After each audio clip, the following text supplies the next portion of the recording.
Welcome to Scary Stories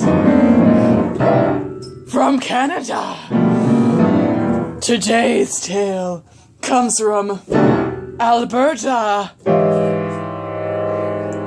I'm coming down now.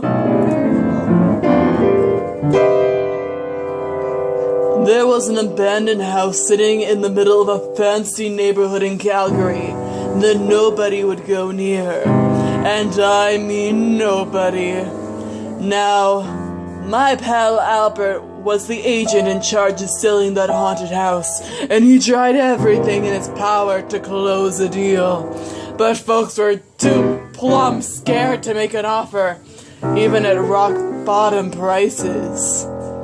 Finally, Albert lit on the notion of selling the house sight unseen to a rich city slicker from the States.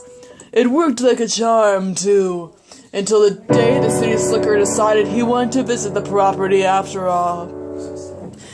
Albert was all set to take the fellow there at high noon, but the city slicker's train was delayed, so it wasn't until after dinner that the two men set off for the haunted house. It was a dark and rainy night, but early enough in the evening that the ghost might still be resting. At least, Albert hoped that this was the case. Albert unlocked the front door, and it opened with an ominous creak. Albert swallowed nervously. But the city slicker just chuckled and said something about atmosphere. Albert relaxed a bit and wondered if he shouldn't have raised the price a bit. The two men entered a tall foyer, absolutely festooned with dusty cobwebs. "Creepy," the city slicker said enthusiastically.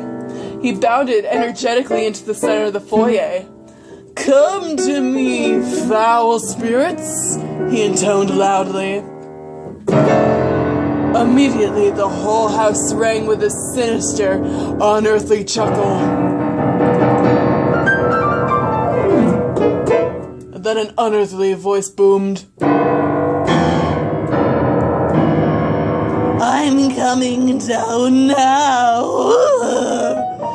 The city slicker jumped and then turned to Albert with a happy grin. "Great special effects! How'd you do that?" "I didn't," Albert said, his teeth chattering. He backed up until he hit the front door and stood there with his hand on the knob. "I'm coming down now," the voice boomed again. And the city slicker's grin slipped a bit. He looked at Albert's frightened posture and then followed the agent's gaze towards the stairs. A bright light exploded into being at the top of the steps and quickly resolved into a sinister green head with flaming eyes, writhing hair, and fangs instead of teeth. The head opened its mouth and screamed, a terrible high-pitched sound that screamed across the nerves. As the head began rolling down the stairs towards the two men, Albert's nerve broke, and a moment later he was halfway down the road, his own scream rivaling that of the specter in the house behind him. It wasn't until he was almost home that he realized he had company. The city slicker was running along beside him. "Mister, I don't think I want that house after all," he panted. "Why not?" asked a hauntingly familiar voice.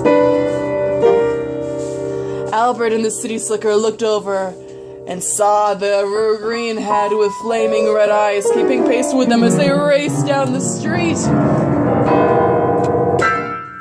The city slicker gave a screech that would have shamed a banshee and disappeared into the distance so fast that there was no keeping up with him. "Must have been the asking price," the floated head said conversationally to Albert. The real estate agent shrieked even louder than the city slicker and ran away so fast that his shoes made sparks against the pavement. The next day, Albert quit his job and moved to Vancouver, where he spent the rest of his life working on a fishing boat. And the haunted house, well, it fell into ruin and was eventually torn down.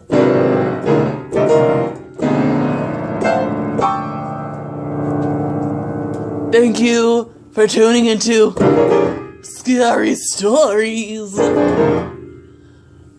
Yep, that's it. Bye.